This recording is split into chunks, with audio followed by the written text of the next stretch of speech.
Hi, and welcome to the Comic Crush. This is the Scarlet Watch, Bewitched by WandaVision. I'm Paul, your host, and I'm here, as always, with Liz. Hello. Welcome back, Liz. Thanks for being here again. We got a lot to talk about today. We do. Crazy episode, crazy episode. So shall we just dive in? Yeah, let's do it. We have a lot to talk about. Yeah. So, I mean, right from the get-go, we've now kind of entered this new phase of the show. One of the things I want to talk about is like obviously we have this scene at the beginning with Wanda desperately trying to get the twins to sleep, and something that kind of pinged for me straight away, at least in the second viewing, was Vision saying that, making the silly joke about reading the kids Darwin's Descent of Man, Right. which is about the evolutionary process and how it applies to gender and things like that. And I wonder if we could be looking at the kind of the arrival of mutants somehow in this show. Right. Wow. Okay. That is something I didn't pick up on, but that's a really neat little observation to make. Yeah, I did only end up watching it once. Right. So some of those little, sort of blink and you'll miss it Easter eggs. Yeah. I may not have picked up on, but I mean, absolutely, something that happens later on in the episode, much later on at the end of the episode, would lead me to conclude that maybe, yeah, there's something to that observation. Another thing, that stood out right away is that Wanda attempts to use her powers to get the twins to stop crying. Yes. And it doesn't work. So we're kind of already shown right away that there may be limitations to her powers, which, given the sort of cosmic scale of them, is interesting to see in this little moment that, well, actually, maybe she's not, just all powerful. Maybe there are limits to what she can do and what she is doing. What I took from that, and from some of the stuff that happens later in the episode, is that, again, I still think she's not necessarily. I kind of think that she's kind of made this environment. I think there's someone else involved in this. Still, I don't know who. I've got no idea about who. And I think she's made this kind of chance for her to build this environment is her reward. Do you know, right, for kind of helping whoever it is. I don't want to say, she's been seduced by the dark side, but I think she's kind of been seduced by the dark side. And I suspect that possibly the twins maybe aren't of her making. I've got this feeling now that maybe because of some of the things that happen later on that we'll get to. And of course, just to remind everyone, if you are watching, this is going to be a spoilerific show. Please make sure you watch the latest episode 5 of WandaVision before switching on to this. I'm sure you're all with that by now, but we don't want to ruin anything for you. So do make sure you're watching the show first. Now, her powers don't work, as you say. And she kind of almost starts hiding her powers from Vision. Like she sends him away to go and find the pacifiers, and then uses her powers. Or attempts. So is it that powers, she's kind of, yeah? Is it that she's kind of, yeah? Do you think she's hiding them from him, or do you think that it is just she's worried about how he'll react to her using the powers on the kids, or trying to use the powers on the kids? Well, that's a possibility. Because very shortly afterwards, she very brazenly uses her powers right in front of Agnes. Now, so this, as you were saying before about, okay, who's really pulling Wanda's strings? Somebody, we kind of have to assume at this point that Wanda is not the only person controlling this environment or involved in the construction of this environment. So Agnes is is very obviously a suspect presence during all these key moments throughout the show, throughout the episode, throughout the show overall. But in this episode in particular, it's worth noting that one of the most sort of jarring, uncomfortable moments right away is when Agnes sort of drops character and says, "Oh, do you want to do the scene over?" When Vision like goes off script about her holding the babies. And during that moment, not only does the audience just kind of go silent, but the babies go silent. Everything does. The babies stop crying, and so. Does it have to do with Agnes? Is she just there to support Wanda? As someone who is apparently at least kind of aware of what's happening, she's a participant, it seems. Whereas someone like Norm, who we see later on, is very much a puppet. And Agnes she seems to have an awareness of the fact that she is part of this constructed world, and keeps sort of driving forward the plot, and as Vision points out, is always there with the exact thing they need at the exact moment. And she does treat Wanda like the director of the show almost, right? Which again implies that the world is all of her creation. And yet we do see things kind of getting away from Wanda in the episode. I'm unsure. I mean, is Wanda like the enforcer for someone else? Do you know what I mean? It's kind of getting into a very weird territory where she's almost like the hand of God, but not the God. But is she? It's a weird thing. But in the tradition of all good writing, it keeps you asking questions. Right, because is Agnes, is Agnes there to support Wanda, or is she sort of, pulling the strings behind Wanda? Based on this episode, it seems more like she's there in support of her and, sort of trying to, keep the seams together. But, then again, maybe not. Maybe she is, in fact, pulling the strings. We don't know yet. Yeah, and I do think that perhaps some other power has instigated the hex, as we can now call it, as Darcy is now giving it the name. Now, when we jump back out, because we're now into this stage where we're jumping back and forth between the two realities. Monica is out of the hex. She's been she's undergoing lots of medical examinations for what's happened to her. And those tests come back with bizarre results in that they're completely blank. The machines can't seem to scan her properly. They need more blood draws, she's told.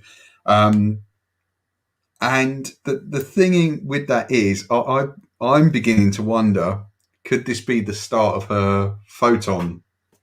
Quite possibly, yeah. I mean, because last week, she went through the energy field. Could it have changed her going through it twice in a short span of time? As far as we know, none of the other residents of Westview had to sort of go through the hex. They basically were just enveloped in the hex. Right. So she's got a different experience to the rest of them. Yeah, but also what that makes me wonder is when they come out, if they come out, are they going to develop powers too? Again, could we be looking at either the start of Mutants, or could we be looking at the birth of a whole new bunch of supervillains because of what Wanda's done? I mean, it's kind of leaving me with a lot of... Yeah, it opens up more questions, about the fate of all these people. My read on it was that Monica had sort of a singular experience there. We saw the drone go in and, change when it went through.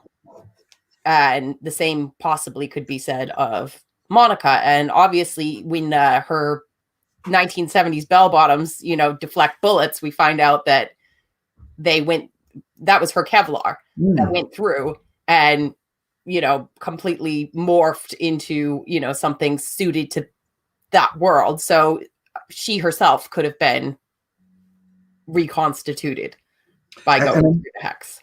I'm very curious as to who this, they're looking for a way to go back into the hex without changing. And Monica has posited that they need a certain kind of protective device made specially for them, and that a certain aerospace engineer. Now, do you have any idea who that person might be? I don't. I'm a bit clueless there. So, do you have any idea who this sort of mystery character they might bring in will be? No, I'm not really sure. Actually, that was something that. Yeah, I didn't actually. I think I meant to kind of note it at the time and then forgot about it afterwards. So no, that actually, and I'm sure one of our listeners could probably fill in that blank for us, and tell us who, that was a reference to. Yeah. So if anyone's got any idea, leave a comment in the box below, and we'll kind of get back to you on that. And yeah, I mean, obviously there was a mention of another, character from Monica's world, who had an interesting reaction to the mention of, which of course was Captain Marvel. Yeah, were you surprised at that reaction? I mean, I thought it was kind of an interesting reaction, and on the one hand, it makes sense that possibly, as far as Monica is concerned, she hasn't seen Carol since the 90s when she was a little kid, and maybe she felt abandoned. Maybe she felt like Carol was supposed to be looking out for her, and she just never came back. But we don't really know what the gaps are there. Like, that's something I guess we're going to get an explanation either in Captain Marvel 2 or maybe later in this series. We don't know. And it did make me wonder, is it going to be like a Dr. Manhattan type deal in Watchmen where exposure to Carol Danvers has given Maria Rambeau the cancer that she died from? Like, I mean, that's the first thing I thought was, oh Christ, what if she kind of holds Carol responsible in some way? I'm not sure they'll kind of go that dark with it in Marvel. Like, I'm not sure it's really their type of right. thing. But maybe it's maybe, yeah. And also maybe it's too much of a direct reference to Watchmen, then they might be like, no, DC. Right? Yeah. That would be heavy-handed, I think. But anyway, back with Monica, back with Sword. We find out a lot about. We find out the span of time that's passed since like the show began. Was apparently 9 days between when she stormed into a Sword facility and stole the Vision's body. Okay, now I've got to talk about that first because I'm not buying it. Okay, I think she did storm the facility. I think she did steal the body. I don't think it's her doing it though. I think someone is making her do it. Okay, my theory, is that possibly someone's making her do it. Or possibly she found out that they were doing something really nefarious with his body and she wanted to make off of it. Because right now we know that Sword is not, sentient worlds, it's sentient weapons, which is, it's become, an agency that, specializes in that. So maybe they saw the Vision's body as something they could reconstitute and use. We found out in this episode that he had a living will in which he didn't want his body to be used for certain purposes. So if, out of context, we see her storm in there and take the body, it looks like she was just taking it to go and, reanimate and bring into her happy little sitcom world. But actually, she may have been trying to honor his will and his wishes and get his body out of there. And also, I mean, there's some interesting, very charged language from Hayward here because the way he paints Wanda is as a terrorist, as a victimizer. Like the language he uses is very inflammatory. He sort of twists lots of the events that we know happened in films like Civil War and Age of Ultron, and kind of puts them in the least flattering light. And he kind of reacts quite harshly when, you can see this sort of anger building on his face when Wu suggests that what he's doing is an oversimplification. Sorry, guys, of those events. And also, I'm picking up on what you mentioned way back in the not way back, but back in the second or third episode 3, I think it was, where we discussed him as a character, and you were saying he was definitely a person to watch because he really doesn't seem to like compassion at all. Whenever someone is showing compassion for someone, he really bristles against that. So I'm kind of now with you on this thing that he might be a bit more. Well, yeah, and also his actions in this episode. Not only, is he sort of really trying to posit Wanda as a force for evil. When they go in with the armed ship to supposedly just have a talk with Wanda, he didn't tell the rest of his team that he had an armed missile. Yeah.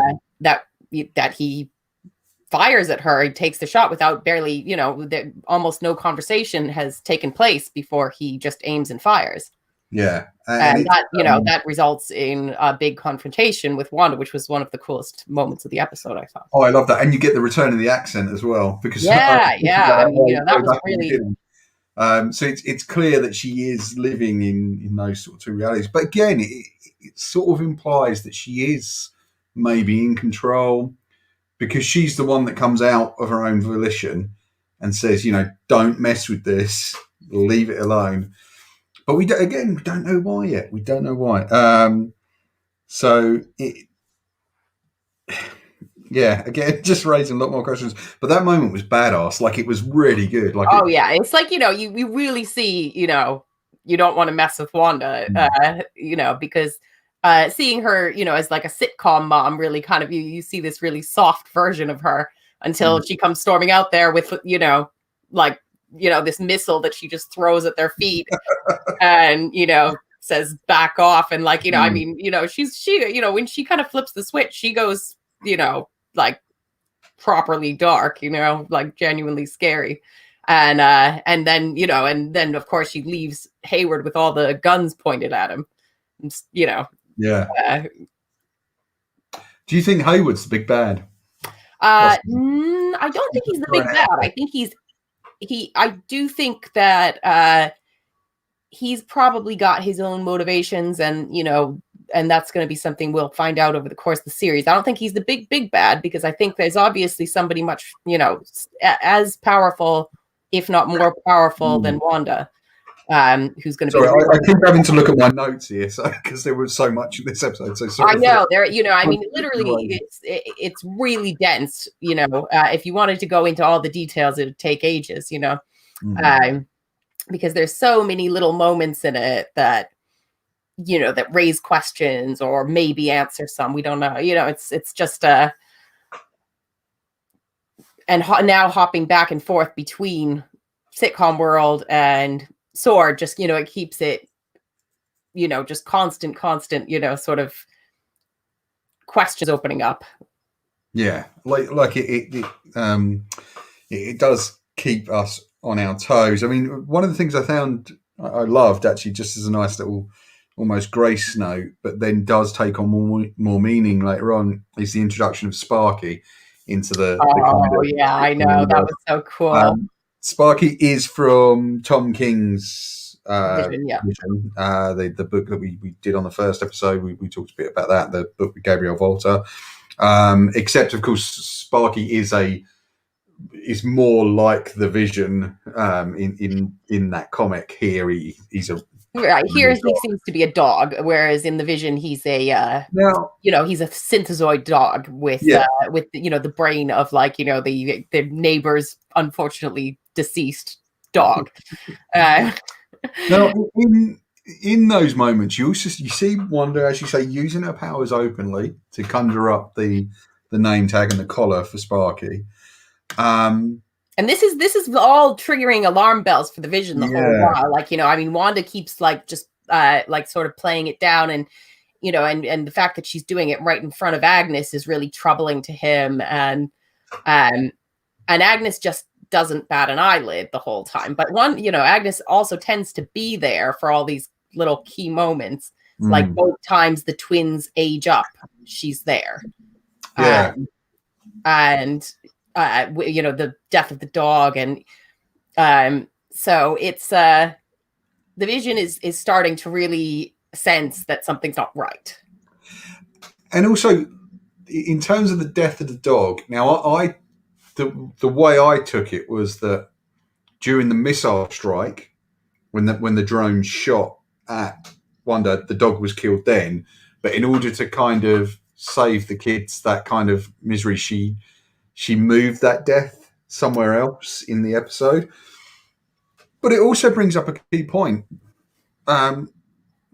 which is Wanda uses that moment to try and tell the kids, okay, don't age up, don't run away from it, don't panic, embrace the fact that the dog's dead and learn to grow from it, which is completely counter to the way we're told she's acting. Right, exactly, to what she's apparently doing. Yeah, so it's again, it's something that kind of jars and kind of, you know, makes you question how much control she has over this, and particularly when one of the boys says, you know, to her, well, can't you fix it? You can fix death. And Agnes looks at her in apparent surprise and sort of says, I didn't know you could do that. And Wanda seems you know, her facial expression seems doubtful that that's something that she could do. I'm willing to bet now that Agnes's husband is dead. So, and I'm beginning to wonder if Agnes's husband is the witness protection guy. Okay. Looking for in the first place. And I wonder if maybe Agnes has gone in there to kill that person. So she actually isn't. She was never married to him. It's just that she went in there to kill this guy. I mean, I don't know. I'm just. This is all off the top of my head. Okay, yeah. I mean, you know, okay. Go nuts, like. Yeah, and I figure right up until the last episode, we can go as nuts as we want. Right. Yeah. But we're also told in that scene with the clothing, we're told that Wanda is actually rewriting reality, whereas her power set is to change your perception of reality, which are two completely different things. When you think about the energy and effort involved, it's a very different thing to kind of reconstruct. You know, I guess it's like me saying to you, look at that piece of Lego over there. Isn't it a great red color and it's yellow? But I convince you that it's red. But it's very different from saying, look at that piece of Lego and it's a banana. You know what I mean? Like it's there's a difference between creating an actual entirely different reality or just changing everyone's perception, because that's not what's going on. Like, it is a different reality. It is its own construction, and this is why I just think that someone has kind of tapped into a power and they're using it for themselves, and they're going to be revealing that at some point. Well, they I mean, you know, I absolutely agree with that, you know, because even Wanda herself, at various points in the episode, you know, particularly that, you know, really amazing last scene with the Vision, where they actually kind of confront each other. She sort of repeatedly says, well, yeah, but I didn't do all of that, you know, and then that key moment, of course, she's like, I didn't do that. So, you know, you get the sense that, yes, okay, as Vision, you know, kind of points out, or at least, you know, sort of tries to glean from her, like, you know, okay, well, you know, you obviously seem to know what's going on now, but there must have been a point where you didn't really know what was going on. You know, he wants to believe that she was being manipulated too. And, you know, that her awareness of it, you know, sort of came to her slowly, as it is now kind of with him. Yeah, I She still, never confirms or denies that, yeah. but she I, does say, "Oh well, that not everything that is happening is because she's doing it." see, the thing is, if it's it feels to me like it could be some kind of consensual bargain with someone. Well, I mean, what character likes to strike a Yeah. bargain? So that's. I'm now thinking, oh man, it's going to be. But I I'm kind of really curious to see how it's going to play out. And of course, that particular character we're talking about, Dottie, or possibly Or Mephisto. possibly Ralph. I mean, right now my money's on Dottie or the currently absent Ralph. Right, possible. Yeah, that's interesting. Yeah, I don't know, but then Dottie has been missing for a couple of episodes now. She hasn't reappeared really. True, and another thing that would make me think that it might be Dottie is when the Vision sort of taps into Norm's psyche. His reaction is is really sort of heartbreaking. He's like, oh please, I need to get back to my life.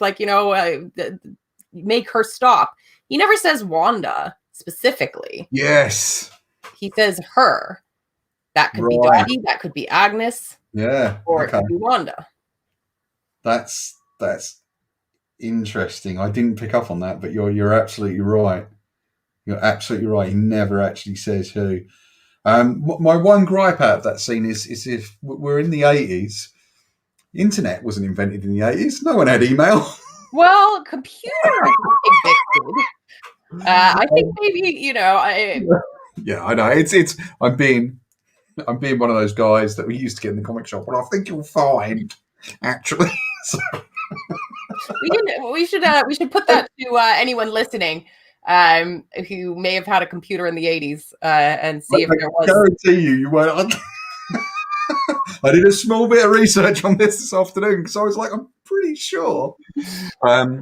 But yeah, so I don't know. It's just such a bizarre one. I mean, I've got so many questions again this week, and in a way, it's good because you're never going into this thinking, "Oh, this week I'm going to get all the answers." Do you know what I mean? No. And you never come out of it having all the answers. I think if they're still doing that by the very last episode, I'll be annoyed. it's great so far. I mean, how did you feel about the cameo appearance at the end? I mean, my god! Okay, yeah, that's huge. That's huge. I mean, so this is something that we, obviously you and I, just seeing casting choices and all that, we kind of suspected something like this was going to come. Yeah. And now that it has, it's a really big move, not just on behalf of the show itself, but on behalf of the entire MCU. It's actually like a huge game-changing moment. As far as what we know is coming up in the future of, the MCU films, we know are to come. So, this sort of marks the beginning of a multiverse in the MCU overall. See, now I don't know if this has been brought about because Aaron Taylor Johnson was one of the people. There are a few people quite famously who really aren't interested in coming back to the MCU. I mean, the one that springs to mind is Hugo Weaving, and apparently that was all over. Like he just really hated doing the makeup every day. I don't blame him because that was a full kind of headpiece. Now, Aaron Taylor Johnson didn't have any of those kind of issues, I don't think. But I can't remember if I've read somewhere that he kind of doesn't. He's not interested, which is fair enough. And in a way, it actually works out really well because the version of Quicksilver that we had in the X-Men films, was just like so beloved and just one of the absolute standout characters of that whole franchise. Sure. And, so it's like getting your cake and eating it too, to have him come over, who's, you know, sort of the more popular Quicksilver, really. And the more fun Quicksilver, you Okay, know. yeah. I mean, I really like both actors. I really I like do both too. their portrayals. I think both their portrayals were excellent for the movies they were in. Going back, I've rewatched Age of Ultron recently, and if you look back at it, you can kind of tell that they've marked Pietro for death from the very beginning, because he's given the least amount to do, really. Whereas, you know, Wanda's got a lot of the kind of more dialogue heavy stuff, more close ups, more, you know what I mean? It's kind of okay, which is a shame, because I think if they'd given him a bit more in the film, you would have felt that death even more. But hey, nothing we can do about that now. I'm curious to see where they go with this. Is it the birth of the multiverse? Is it the birth of mutants? We just don't know. This week's advert. How'd you feel? Oh yeah, I loved that actually. At first, you know, I was kind of thrown, because it's the first thing that is not really, you know, sort of an evil entity. It was, you know, a moment, you know, from Wanda's past that, you know, they're making the reference to. And of course, it's the moment that changed people's perception of Wanda. I think the public perception of Wanda. Yeah, and I loved that it was like, you know, it was you know, basically modeled on sort of like these old Bounty commercials. Yeah. And it's got like, you know, the like, you know, sort of almost blood looking liquid that she's mopping up really, you know, sort of heavily, and it's like, you know, for the mess you didn't mean to make. Yeah.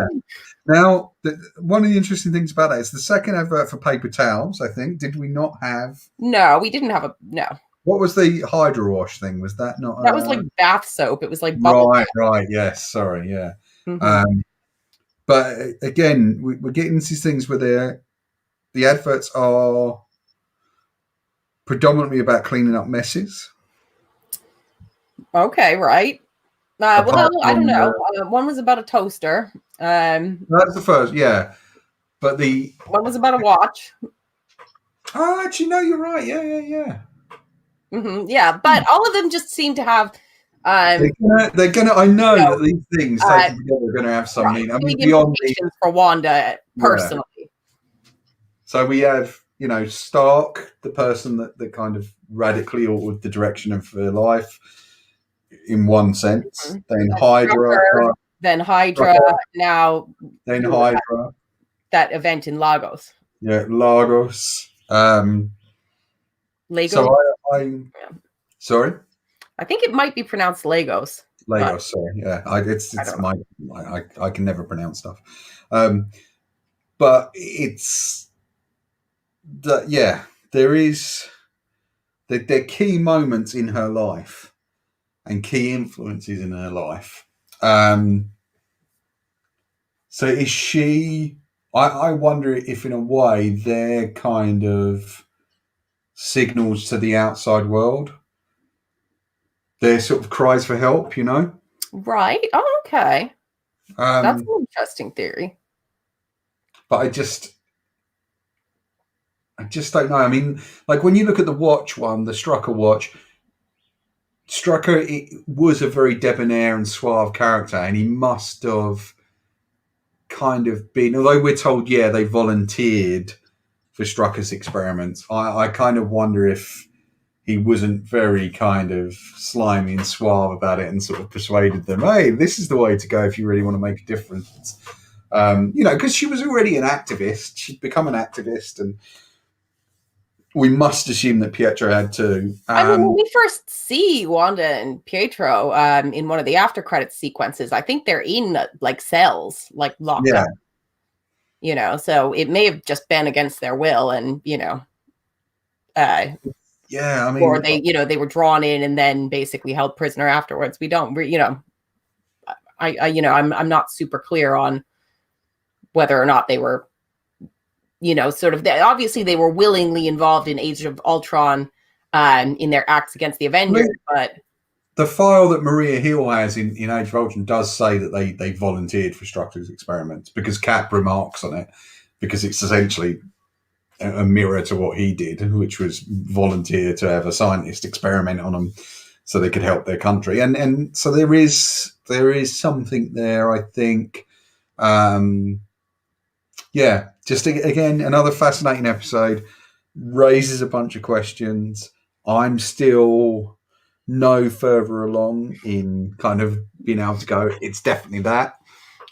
We are hoping to do, someone has come up with a theory, which we're going to save for the Patreon only stuff, which should be ready next week. We're not able to do it today, but we are going to sort of reconvene and do it then. So that's coming soon to any of the patrons out there. If you want to join the patrons, up there in the corner somewhere, there is a Patreon button. We'd love your support. It helps us make these videos, hopefully make them better and more of them, and talk about even more comics on the website. Yeah, I'm no further along, Liz. I'm no wiser. No, but things still continue to move forward at a rapid pace, you know. I am very happy to be along for the ride. Yeah, well, that's the thing. I'm always kind of thrilled to see this stuff, and always happy to talk about it with you. Just briefly before we go today, the next episode of Resident Alien has dropped on Sky and Now TV. Can I say it's on a par with the first? Still brilliant, still funny. I'm really enjoying it. It's taking quite a departure now from the books. However, it remains one of the more entertaining things on TV. I was watching it yesterday and thinking, do I like this more? Am I enjoying this more than WandaVision? But I realised that I'm kind of just enjoying it for different reasons. Mm-hmm. I think with WandaVision, we're here trying to solve a mystery every week, which is the fun bit. And with Resident Alien, there is no real mystery, but it's fun to watch people kind of bumble through it anyway. Right. And just to see the physicality of Alan Tudyk, who just, like, I hope at the end of this he gets some kind of award, because like his physical movement is awesome, and he really is inhabiting the character and making him be the other, and it's just beautiful to watch. Like, I'm just really enjoying it. It's a good fun show, and I highly recommend it. And it continues to be very close to the bone in terms of its sense of humor. Some of the stuff is not kind of TV appropriate. Maybe by next week I'll have watched it, so I could, comment upon that. But I loved it. Like, I'm really loving it. But I highly recommend it. If you've got Sky on Now TV, do give it a look. It's on Sky One, I think. But definitely worth watching. Resident Alien, the comic, is definitely worth tracking down, and definitely worth ordering. Liz, are we done? I think that's it. I think we've done it. So, thanks once again. You can follow the Comic Crush at the Comic Crush on Twitter, at the Comic Crush on Instagram. You can find us on Facebook, the Comic Crush page. You can follow Liz at Liz C. Jordan on Twitter. And you can comment down below. Please comment in the section below. Like the videos, share the videos if you really like them, and please do subscribe. We'd love to be talking to more of you about each episode. Obviously, this is a spoiler-filled video, so don't worry about putting spoilers in there. You can go ahead and do that. Try not to spoil it for anyone else, though. Don't be going posting things on Twitter. Just keep it between us. But I'd love to hear from some of you on Twitter, Insta. You can follow me at Comic Crush Paul, also on Twitter. Catch up with us, yeah. Let us know what you think. Let us know what you think of the videos, good or bad. We'd love to hear it. Liz, thank you so much for taking the afternoon out and talking to me about this. This has been great. We'll see you next week, next Saturday, for more. Goodbye. Look forward to it. All right. Bye. Bye.